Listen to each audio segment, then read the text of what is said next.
詩篇63篇第7節，因為你曾幫助我，我就在你翅膀的蔭下歡呼。喺呢一節經文呢，就講到因為其實就係喺上面第5同第6節，大衛佢點樣喺夜間裏邊去思想神，咁佢嘅思念佢嘅滿足就有原因嘅喎。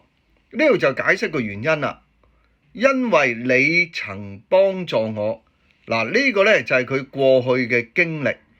咁我哋中文呢，你曾幫助我就係曾經幫助我，即係同英文同希伯來文佢有嗰啲咩過去式嗰啲就有啲唔同，但係個表達呢係一樣，係大衛講返佢過去經歷神嘅幫助。咁所以呢一種嘅經歷呢，係你同我嘅關係，嗰個你呢就係神，我就係大衛自己。所以呢種嘅你我關係呢，係影響到佢呢依家嘅情況。即係我哋講過過去現在嗰個關係，過去就已經係過去，但係過去有陣時呢係影響緊依家嘅你所做嘅嘢。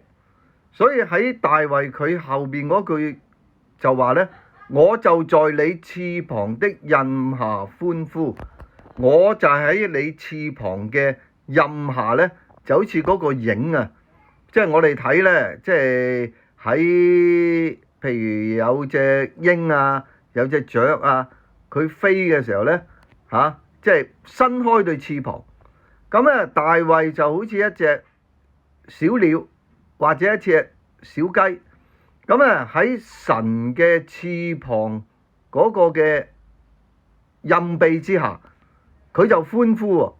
所以呢一種呢，就係佢現在嘅經歷，佢係用一種嘅語言，即係擬人法啦。神就係不可見嘅，但係呢就好似有一對嘅翅膀一樣，即係好似將神描述到呢，好似一隻鷹或者一隻雀張開佢嘅翅膀。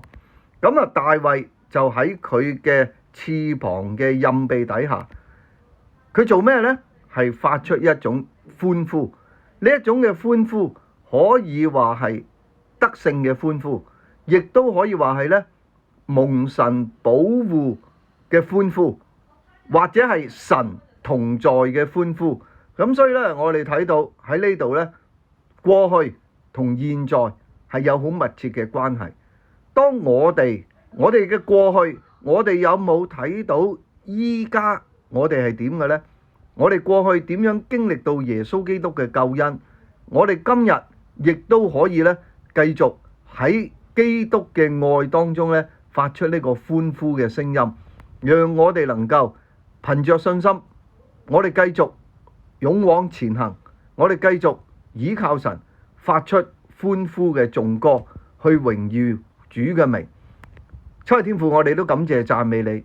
最後我哋睇到大衛佢經歷神你自己嘅幫助，喺過去嘅幫助影響到佢今日呢，佢願意去投靠你，喺你嘅翅膀蔭下歡呼。主啊，亦都讓我哋能夠靠着耶穌基督，我哋能夠喺主嘅裏邊，我哋歡呼歌頌讚美你。祈禱奉主名求，阿們。